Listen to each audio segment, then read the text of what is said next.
A Câmara dos Representantes dos Estados Unidos aprovou agora há pouco um projeto que prevê o financiamento da máquina pública pelo menos por 3 meses. Agora, o texto está no Senado, que precisa dar o aval até a meia-noite para evitar a paralisação do governo. O Senado, que é democrata ainda, né, com uma leve maioria democrata. Vamos ver agora a reportagem da Mariana Jangiacomo. Numa manobra que contou com o apoio da maioria dos deputados democratas, os republicanos conseguiram aprovar a lei emergencial para evitar a paralisação do governo americano. O texto prevê o financiamento de toda a estrutura federal só até março. Depois, os parlamentares vão precisar rediscutir o orçamento. Para garantir a aprovação, os republicanos abriram mão do principal pedido do presidente eleito Donald Trump para o ano que vem, o fim do teto da dívida americana, que permitiria à Casa Branca ampliar os programas de cortes de impostos sem a necessidade de definir uma nova fonte de arrecadação. O passivo do Tesouro americano já acumula mais de 30 trilhões de dólares e cresceu 8% só neste ano. A tramitação do pacote emergencial ficou marcada pela interferência do presidente eleito, Donald Trump, e de um de seus principais aliados políticos, o bilionário Elon Musk. A dupla forçou a derrubada de um projeto que já estava pactuado, criando fissuras na base republicana no Congresso. Depois da aprovação do pacote na Câmara, Elon Musk veio a público para apoiar a decisão e fez um aceno público ao presidente da Câmara, o republicano Mike Johnson, que saiu enfraquecido ao reverter acordos já firmados com os democratas. Johnson afirmou que Trump também aprovou o texto, apesar de o projeto manter o teto para a dívida americana. Bem, hoje no X, né, no antigo Twitter, os democratas lançaram a hashtag President Musk, né, porque é ele que estaria se preparando para mandar nos Estados Unidos. Ô, Padovani, eu quero começar com você pelo tamanho desse problema, né, 30 trilhões de dólares, há uma preocupação muito forte com a sustentabilidade fiscal dos Estados Unidos, dá até vontade de dar risada, né, de falar essa frase, mas esse é um grande problema e que não afeta só a economia americana, afeta o mundo todo. Qual a tua visão aí da gestão que vai se dar sobre esse tamanho desse problema? É curioso, Thaís, eu fui nas reuniões do Fundo Monetário em Washington, lá em outubro, e o tema mais comum era o tamanho da dívida pública nos Estados Unidos, né? Ninguém deu muita bola, porque o juro real era negativo, muita coisa estava indo bem. Mas a gente voltou para uma dívida de 100% do PIB, a Casa Branca estimando um aumento dessa dívida com juro real positivo. Portanto, essa discussão agora ela pode ser pontual, mas o que está em jogo lá é um impulso fiscal. E o impulso fiscal não só mantém a economia norte-americana aquecida, mas uma coisa que eu aprendi recentemente é que, à medida que a economia está aquecida, os empresários contratam, os programas sociais nos Estados Unidos incentivam a saída de gente no mercado de trabalho. Então, o desequilíbrio que a gente está vendo no mercado de trabalho norte-americano tem muito a ver com o tamanho de dívida. Então, você já tem uma preocupação com expansão fiscal, com falta de gente no mercado de trabalho, inflação de serviços pressionada, e aí a gestão Trump prometendo mais corte de gastos, fechamento comercial, controle de imigração, piora o problema. Então, eu diria que essa história do teto é a cereja... do teto da dívida é uma cerejinha numa coisa muito mais complexa. Essa estratégia política de Trump, que ele fala claramente, Lucas, de dizer, olha, eu não quero teto mais para a dívida, que é uma regra que existe há muito tempo, mas eu não quero ser o dono dessa decisão. Eu quero que isso fique no registro do governo de Joe Biden. O que nos conta essa estratégia sobre o que a gente pode esperar da relação do Trump com o Congresso a partir do ano que vem? Lembrando que é um Congresso republicano. Thaís, assim, nos Estados Unidos a gente tem um ponto muito interessante que tem os midterms, né? 2 anos depois, né? Onde pode ter uma troca ali na Câmara de republicano para democrata, de democrata para republicano. Então, os presidentes, eles tentam usar muito esses primeiros 2 anos para tentar passar, talvez, o seu golaço, né? Porque depois tem o risco de perder uma das casas e aí perder completamente a capacidade de aprovar algo muito divisivo, algo muito controverso. Então, o Trump ele também não queria que esse ônus de ter um shutdown ficasse para ele, porque, ele perderia tempo, 2, é um news flow de notícias muito negativo em torno do governo dele. E o principal ponto é que essa questão da dívida é um cerne ali do que ele prometeu, né? Que é corte de imposto, que é deixar a vida das pessoas, dos empresários mais fácil. Um dos pontos que o Elon Musk mais comenta nas suas entrevistas, nas redes sociais, desregular, que os Estados Unidos têm um momento histórico para desregular o setor e deixar todo mundo com capacidade de investir, de contratar e de investir, de inovar. Então, eu vejo ele muito preocupado com esses 2 primeiros anos, de tentar passar alguma coisa nesses 2 primeiros anos, de tentar dar um choque nesses 2 primeiros anos, porque os midterms são sempre um ponto de inflexão ali. Quase todos os presidentes tiveram problemas no midterms. E hoje, a chance é maior, porque a polarização está muito grande, a velocidade da informação está muito rápida, os incumbentes estão sofrendo no mundo inteiro. A gente nunca viu um incumbente perder tanta eleição legislativa, presidencial.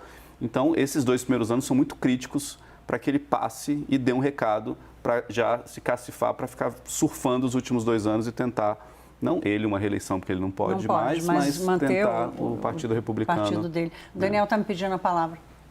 Thaís, queria aproveitar a presença do Padovani e fazer uma pergunta muito sincera, embora você também tenha enormes condições de responder isso, é uma dúvida até besta.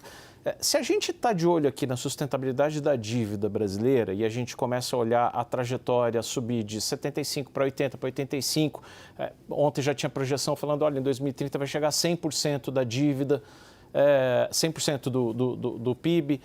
O que a gente deve olhar para os Estados Unidos como algo que começa a preocupar? Como é que uma economia como a americana precisa ligar o sinal de alerta para dizer, olha, a partir desse patamar começa a ficar insustentável? Porque é muito diferente se analisar a relação dívida-PIB no Brasil e a relação dívida-PIB nos Estados Unidos. Daniel, assim, são coisas diferentes porque um tem histórico e outro não, né? Então, você tem um histórico de estabilidade nos Estados Unidos.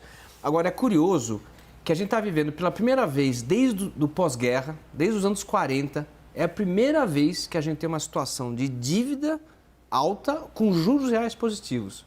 A minha geração em nenhum momento discutiu dívida. Nenhum americano com a minha idade sabe qual que é o impacto de uma dívida em trajetória explosiva. Portanto, eu acho que esse é um mundo novo que está se abrindo e o que a gente sabe, porque a gente mora no Brasil, é que isso gera desequilíbrios econômicos, né? Um deles já está acontecendo, que é o mercado de trabalho excessivamente apertado. Isso impede a inflação de convergir para 2%.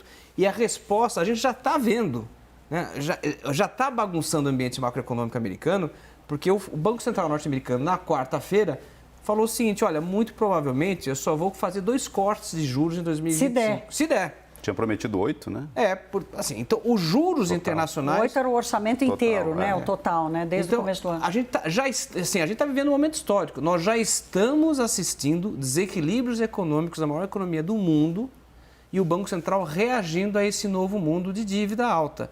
Portanto, vai ser uma coisa interessante. Esses shutdowns mesmo não tinham, lembra? Nos anos 90, não tinha shutdown. Não, mas o shutdown começou já faz algum tempo, né? Mas tem assim com o Obama. Né? Mas tem uns 5 a 10 anos que a gente vê essas questões de shutdown. Não era um assunto há décadas. O Olivier Blanchard, que é um cara absolutamente respeitado, né? Foi economista-chefe da FMI, e ele escreveu um livrinho em 2022 que fala assim, tudo bem ter uma dívida alta, porque os juros reais são negativos. Só que 3 anos depois, né, nós temos um problemaço que nunca foi visto. No cenário dele não tinha pandemia, né? E aí a coisa virou e o engate inflacionário que veio daí, enfim, essa história toda a gente já conhece. Agora, Lucas, quero te ouvir ainda um pouco sobre a política. É interessante você falar dos incumbentes que estão sofrendo. E essa pressão, mesmo considerando que o Trump não pode se reeleger, mas essa pressão é uma pressão também que coloca, que incentiva doses cavalares de populismo. É o que a gente vai comprovadamente assistir o Trump fazer? É o que ele prometeu na campanha, né? America First, mas assim, isso é o ponto de partida dele, né? Como é que está seu termômetro para... O céu é o limite, ele vai onde ele puder? Eu acho que ele vai ter mais dificuldade no Congresso do que as pessoas estão imaginando. Né? Por exemplo, quando ele fala assim de vamos tirar a autonomia do Banco Central. O Banco Central americano é autônomo, ele não pode, por exemplo, demitir o Jerome Powell. E ele já, desde o primeiro mandato dele, ficava ali no Twitter dizendo que queria demitir o Jerome Powell, falando mal do Jerome Powell.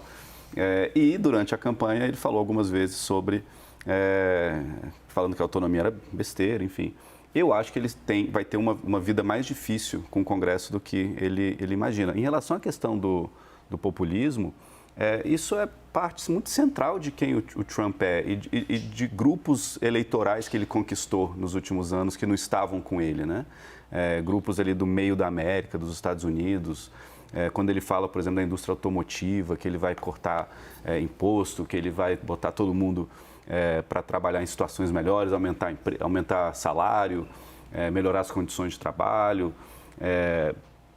cortar imposto para a indústria automotiva. Tudo que ele fala, todas as menções ao Trump da economia é dos Estados Unidos para os Estados Unidos, não é dos Estados Unidos para o mundo. Tem muita gente nos Estados Unidos muito assustada com isso, porque pode ser muito bom para os Estados Unidos, mas quando acordarem, o mundo foi dominado por carros chineses, por tecnologias de outro mundo. E os Estados Unidos, boa parte da força americana não é sobre o que acontece lá dentro, é a influência que ela tem no mundo, né?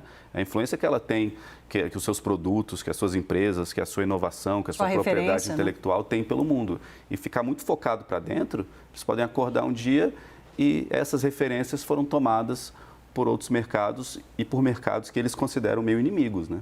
A minha percepção Daniel, você queria falar? Posso fazer a última pergunta aqui para o Padovani? Padovani, a gente tem um minutinho, mas o quanto isso impacta Brasil, né? Thaís, impacta muito, né? A gente fica aqui, a gente adora falar do Brasil, falar mal de política, falar, né, uma coisa emocionante, mas eu vou te ser muito franco. Quer dizer, o que afetou o mercado nessa semana foi a alta no dólar global. Tá certo? E havia que a gente já estava lá em cima, só fez dar um pulo para mais. E a gente teve uma tensão na quarta-feira, que era todo mundo esperando saber, mas afinal de contas, qual vai ser o sinal do Banco Central norte-americano? Porque isso muda o jogo financeiro global. E foi essa tensão de quarta e quinta-feira. É óbvio que quando você tem um ambiente de Ásia e Europa desacelerando e juros mais elevados nos Estados Unidos, essa é uma combinação desastrosa para os mercados emergentes. E toda vez que isso acontece, os investidores olham com cautela o que está acontecendo em cada país. E aí descobriu que no Brasil nós temos uma dívida explosiva. Então, obviamente, o que a gestão fiscal no Brasil faz é expor o país a um ambiente propenso a acidentes, vulnerável. E aí teve essa semana um exemplo do que pode acontecer. É só o Banco Central norte-americano dar um sinal que a coisa aqui vira um maremoto.